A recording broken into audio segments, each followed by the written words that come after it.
Today we're going to talk about summertime vanillas. So vanilla is probably my favorite note in perfumery. I love it so much. Part of the reason why I love it is it can go so many different ways. I feel like vanilla often gets kind of pigeonholed into fall and winter because a lot of times it's put with other really dense fragrance notes, and so you kind of want to wear it when you want to be cozy in the colder weather. These are all kind of the opposite of that. They're lighter. They have things in them that lift them or keep them fresh enough that they're very easy reaches in the heat. We're gonna start with my favorite for summertime vanillas, but I'm gonna share with you in a few my favorite overall vanilla that I've purchased in 2025. Like, it is my #1 fragrance purchase of 2025, and it is a vanilla. This one, though, is by Guerlain. It is from their Aqua Allegoria line, and it is the Bosca Vanilla Forte. And this one is so beautiful, you guys. The main accord is, of course, vanilla, and then the next is woods. It's woody. So I typically am not a huge fan of woody fragrances because they often will kind of lean masculine, and I just don't love that. This one doesn't do that. What that wood does is it just keeps the vanilla really, really fresh. And the way that my nose and my brain reads this is we have a coastline in Oregon, and it's very rugged, and there's a lot of driftwood up on the beach. There are great big giant boulders just out into the water, and it's very picturesque and it's very, very beautiful. The water hits those rocks and there's a lot of sea spray, and when you go to the beach, usually, even sometimes in the summertime, you're over there you've got a hoodie and everything, you know, and you're walking on the beach and you can get that salt in the air, and it's very fresh because it's not crazy hot, but there is a warmth. And then you've got the sun shining, which is a wonderful, beautiful occurrence at the Oregon coast because it doesn't always shine over there. There's a lot of rain, but the sun is baking that driftwood that's on the beach. And so you're getting that woody, almost like hot steam that comes off the driftwood mixed in with that salt in the air. Well, if you put all of that together and added it to vanilla, not sweet vanilla, but a vanilla that's more dry, like a baker's real vanilla, you would get this fragrance. And I would say the woodiness and the vanilla are equal. Even though vanilla is the main accord and then it's woody next, they're very, very equal. And what that does is it keeps it super fresh. And when I smell it, I don't just smell the woodiness and the vanilla. I smell the sea salt, but I don't smell that sea salt like seaweed. I smell it like sea air. None of the fishy smell whatsoever. It is straight up salt spray from the ocean and that driftwood baking in the sun with some vanilla. And it is so fresh. I mean, it is absolutely so fresh and beautiful. And you guys, this is something that is definitely unisex. It might be like an 1/8 of a tick towards feminine because it's just ever so slightly like this, but anybody could wear this. This would smell beautiful on a woman, and it would smell absolutely gorgeous on a man as well. And of course, it would take on whatever you bring to the table as the wearer of this perfume. Now, when you wear this, you probably get 4 or 5 hours of wear out of it on your skin, and then it turns into a real soft skin scent. Definitely lasts a really, really long time on the clothes and a really long time in the hair. I will lift my hair and kind of spray it into the underneath of my hair at the very nape of my neck, and I do find that that holds on to the fragrance quite a bit longer, of course. And it's one of those that I'll get compliments on it many hours later when I no longer smell it, but I think the combination of smelling whatever's left on my skin plus a little bit that's on my clothes just puts out this really beautiful soft projection. It is absolutely inoffensive and would be perfect for like work settings and stuff like that. It's gorgeous. It is definitely my #1 favorite vanilla for summertime, and that is the Guerlain Aqua Allegoria Forte Bosca Vanilla. Just absolutely gorgeous. I highly recommend getting a sample and trying this one out. Okay, here's one that really surprised me. Now, this is the only one out of the group that the main accord is powdery, then it's vanilla. And it's really funny because I actually get that. When I went back to Fragrantica and I was kind of looking over all of these fragrances again, and it's funny because I wouldn't have thought that from scent memory, but I get it now. It's the Donna Karan. This is the Cashmere and Vanilla Essence fragrance. Let me tell you guys how good this one. I mean, this fragrance, I actually went to Nordstrom to buy the Palo Santo version of this guy. And I ended up getting this one instead. There are several of these from Donna Karan, and the Palo Santo literally had like a huge moment where it was so hyped. It's a gorgeous perfume. I smelled this one and I was like, I have to have this fragrance. You guys, this is so gorgeous. So what I smell is, I don't smell the powderiness at first. At first, I smell the vanilla and I smell a fruitiness with it. But it's not like the gourmandy, really dense, heavy, like orange or lemon pound cake or something like that. It is a fruitiness that is very, it's almost like it melds in with the vanilla. And when I look down at the notes, you guys, it's pink pepper and it's apple. It's apple. My gosh, my brain couldn't do it. And you know what I smell? I smell a caramel apple. Only not crazy candy, not like you're eating the caramel apple, like you just get the essence of the caramel and the apple like skin kind of thing. And maybe you just really get the vanilla from the caramel and the apple skin, because it's not super gourmand. It's not heavy. It's really, really light. But I remember when I first smelled this at Nordstrom, immediately I was like, that's delicious. I mean, it's just delicious without being that heavy gourmand and without being something you wouldn't want to smell like, because I don't know about you, but I don't really want to smell like apples. You don't think that. Your brain's like, I can't put my finger on what that is because it's so well blended. Now, after the pink pepper and the apple, the middle notes are violet and jasmine. I actually can't smell the violet at all. And violet is one of my very favorite notes in fragrance, and I can't pick it out. But I think it's blended so well with the jasmine in there, and I can't pick out the jasmine either, but I know it's in there because I can tell there's some florals in there, because it's not straight up fruit, it's not straight up vanilla, it's not floral really, but it's all blended really well. Dang, you guys. One of the prettiest fragrances I purchased in 2025. The base notes are vanilla, amber, and sandalwood. Now, I do get the sandalwood and the amber long time later. The vanilla to me is there the whole time, and so is the apple. I do not feel like the apple dies off. It's like it's connected to the vanilla. It's like they got blended together. They're not separate notes anymore. It's an apple, vanilla, and it is so soft and beautiful. When this dries down, because I've worn this a million times, as you can tell, I literally bought this year in I might have bought it at Christmas time, but I mean, I haven't had it for a really, really long time.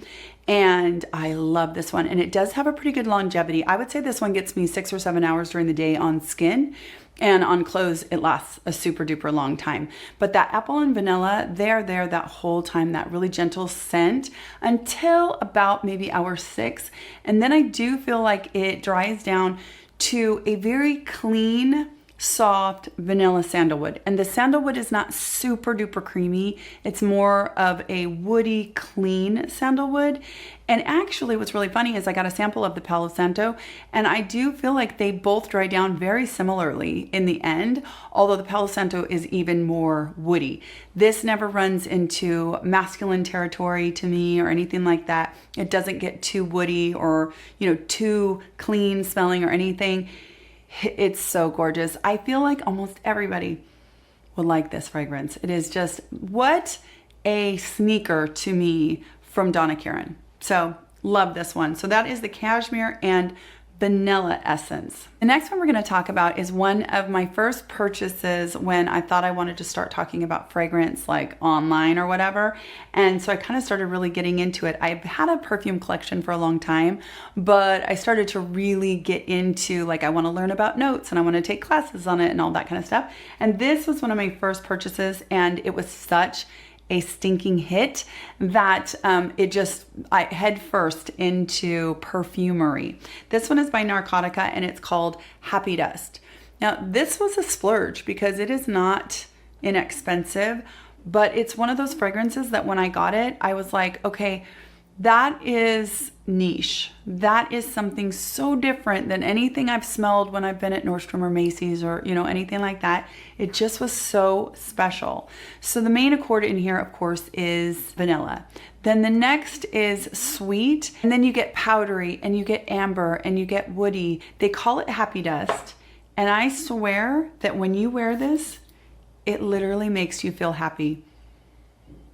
It also has a tropical fruit vibe, but that's way, way down. Like, you don't immediately think fruit. You think they're there, but they're a background player, and they just lend to this really, really uplifting, happy scent. And the kind of idea of sprinkling positivity all over yourself. It is almost impossible to put this on and not smile about it. If fragrance could have a mood and affect, it would be giggling and giddiness. I mean, that is what this fragrance is. So the notes in here are bourbon, vanilla, mango, which gives it some, that's that fruitiness that it's very hard for me to pull because it's not straight up mango like the fruit in realism to me. Then it's coconut water and mate, and I definitely get the mate. That gives it almost this fresh and greenish herbal. It's the hardest scent to describe, you guys. The better way to describe it is the way it makes you feel, that it's like literally like happy dust. It literally is this uplifting fragrance. So it's got that, and the coconut water gives it kind of this tropical vibe, but you cannot pull the tropical, you can't pull the coconut water out. Like, I'm not smelling this and getting the coconut, but I know it's there. It lends to this creamy vibe, but it's so light. And it's also blended well that I can't pick the coconut out, but it does have this tropical vibe to it. And it's gotta be the mango and the coconut mixed with, they're calling it bourbon vanilla, but I get no booziness whatsoever.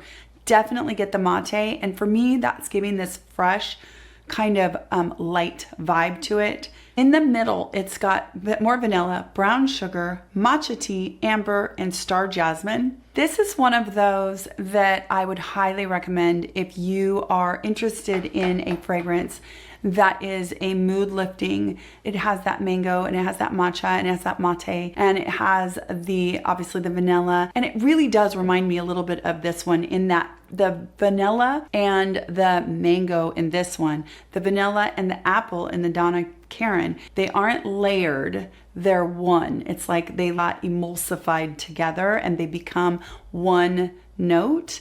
They're so beautifully blended.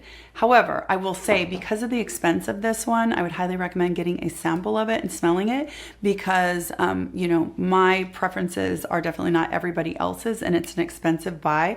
Anytime you can get a sample of any fragrance, you should do that, because to test for yourself and to smell it for yourself. I cannot tell you the number of times I've purchased a perfume because somebody else described it and it sounded amazing, and then it wasn't amazing to me. So I highly recommend getting a sample. Now, that said, I'm almost positive that they carry this at Scent Split. They're the best place because you can get larger decants. Now, I recommend trying to get at least a 5 and wearing it through that whole decant and then deciding. Like, I kind of tried to make a rule for myself that I had to get through an entire decant before I would just go buy something. I wasn't going to impulsively even wear it one time and then buy it because they're expensive, but you got to get your nose on this one because it's a really, really difficult one to explain, but it's so incredibly light and happiness inducing. So that is Narcotica Happy Dust. Let me know if you've tried this one, because I do think it's special and I love this house. I have a couple things from them. I have their Limonada, I have their Narco Oasis.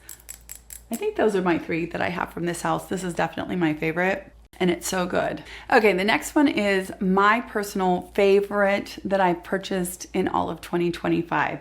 And it's a real clear number 1 for me. It is called Vanitas from Perfume Roma. That's such a hard word for me to say.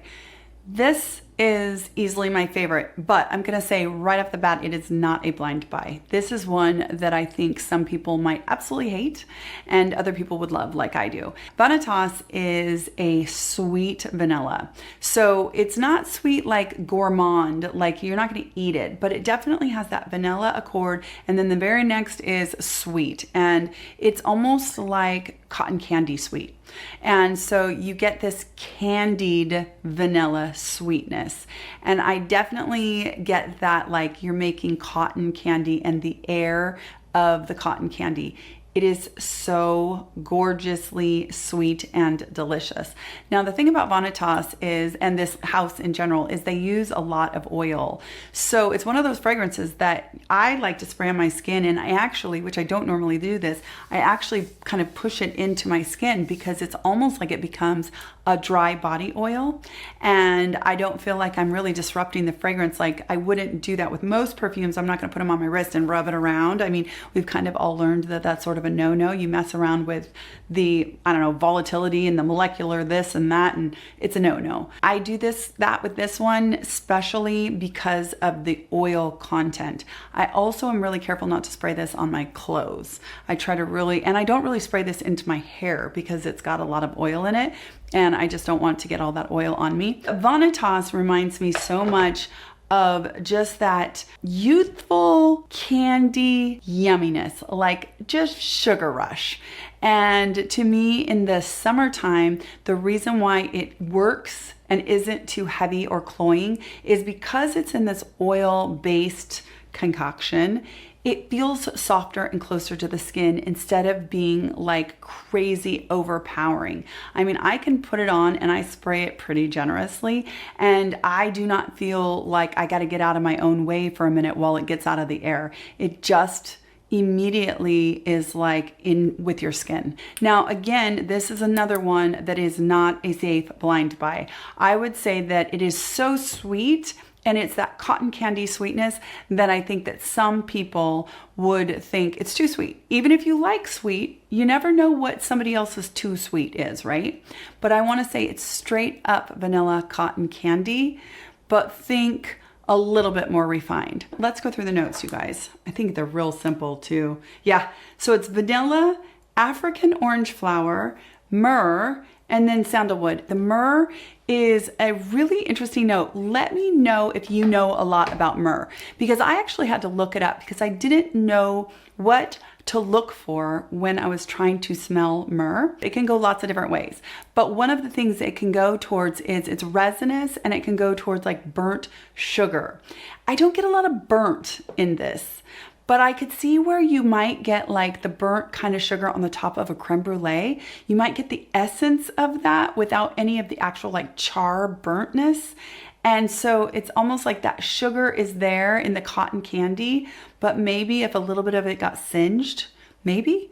I mean, I'm not making it sound like as good as it is. It's totally like edible to me, but not gourmand, which also doesn't make a lot of sense. I know. It's a very sugary, sweet, beautiful fragrance. So the other fragrances that this one, I mean, like straight up reminded me of are Soradora Mallow. So Soradora Mallow has a very similar scent to this. It's that sugar rush, but Soradora Mallow has also the candied violets in there. That is one of my favorite purchases of the last year as well. That candied violet, oh my gosh, it's so delicious. And actually, I've been wearing these together. So I will wear this on my skin, and I will put the Soradora Mallow just a little bit underneath in my hair. And the two fragrances play incredibly well together because they smell a lot like each other. Just a little bit different of some middle notes. The other one that smells a lot like this is the Born to Stand Out Angel's Powder. That one has a really, really similar vibe as well. But interestingly, that one has a nail polish note that is amazing. That sounds really crazy and gross, but it's really, really amazing and nostalgic. And if you are somebody who is over 40 years old, for some reason, sitting on the floor with your girlfriends, painting your toenails on a Friday night when you don't have anything else to do, and there was no social media yet, there was no computers yet, there was just hanging out together, having a girls' night, literally hanging together, not occupied by anything else. Something about nail polish and even nail polish remover is nostalgic to me because it connotates a time when we actually did stuff together and we were together. Anyway, the Born to Stand Out Angel's Powder is this scent, but it has that nail polish note, which I love, but that makes it a little bit different. So those 3 fragrances, if you happen to own the other 2, similar vibe, but maybe like the grown-up older sister, because of that oil content, makes it a little bit rounder, a tiny bit softer, and a little bit more like close to the body. The longevity of this is not great. I would say you're getting 4 hours max, and then I have to reapply. I may be going a tiny bit anosmic to it at 4 hours, and other people might smell it a little bit, but I would definitely not say that it is like some big old beast mode fragrance, because it definitely does soften down to pretty much a skin scent at about 4 hours. If you're into sweet, you're into cotton candy, you're into burnt sugar, brown sugar, you're into resinous and creamy without being heavy, because it's definitely wearable in the summertime for sure. So that is Perfumum Roma Vanitas. We are almost done. All right, we're gonna talk about one that I think is so perfect year round, but in the summertime, this is a nighttime scent. This is 4th of July, you're gonna be out in your front yard because in your street, you're putting off firecrackers and all the neighbors are coming around. It is a nighttime fragrance that is playful and yummy. It might not be date night. It's not like a sexy fragrance, but it's an evening, yummy, summertime, fun, flirty fragrance. It is Exidolo Love and Crime. Now, this one is the most gourmand on this list, I will say. I tried to keep away from gourmand because I mostly think that gourmands are fall and winter. This one is gourmand, but I feel like it's year round. Now, it may be a little bit sticky to wear in the middle of the day if it gets really hot, but if you live somewhere where it's just temperate, like sometimes when it's only 70s here, I would wear this during the day as well. But once you get past maybe 80 degrees, I think this might be a little bit too sticky to wear during the day. Perfect for summer evenings though. So what are you getting here? You've got your vanilla accord, of course, but then it has a citrus note. Now this one is a lot like so many of the others that we've talked about before in passing, like when we talked about Lyra, we talked about Acro Bake, we've talked about several of the affordable fragrances like Empire Victor, Vous Zest. It's in that same vein. Now this one is, like I said, it's a little bit sticky. And when I say sticky, I mean that the vanilla and the sweetness and the fruit all come together to really feel dense, and they are impactful. When I first smell it, the very first thing I smell, of course, is the citrus, but immediately behind that, like holding it, is like a vanilla sponge cake drizzled in maybe like an orange liqueur, something like that. Now, to me, this is not as dense and heavy as Lyra, so it's a little bit more summer friendly. Like Lyra to me is kind of a winter scent if you've smelled that fragrance before, but Exidolo is just one of those that I think is underrated. Like people don't talk about it, and interestingly, I've had it for quite a while, and it reminds me of so many of these others that I really like, but it seems special. The accords are vanilla, sweet, citrus, soft, spicy, cacao, iris, powdery, warm, spicy, and floral. Now, here's the deal. That cacao is definitely in there, and it gives this some kind of a leg to stand on. I don't pick out the cacao, but I know that it's in there, and I really, really, really get a cake that is drizzled in like an orange liqueur. Really, really, really beautiful. So that's another one that I would highly recommend if you are into those kind of citrus, vanilla, sweet scents that are that whipped cream and that cake vibe with a little bit of citrus, a little bit of a stickiness that is beautiful, like for evening time in the summer and good anytime in the winter. This is one to get your nose on. It is Exidolo Love and Crime. All right, you guys, I think that's where we're gonna end this. Let me know down below what some of your summertime favorite vanillas are, and I would love to know. I would love to get anybody's recommendation. Thank you again so much for indulging me. I want you to know that I'm gonna get better at these videos. I feel like I am in the process of learning how to take what is in my mind and in my nose and express it, because I have so many thoughts about the way that fragrances make me feel and how they smell to me, and I will get better about articulating that. I hope that you have fun with these videos. I hope that you will share your loves with me, because that's what's gonna make this part of my channel so much fun. Thanks again for indulging me. I hope that you have the most wonderful day, and I'll talk to you in my next skincare video. Take care.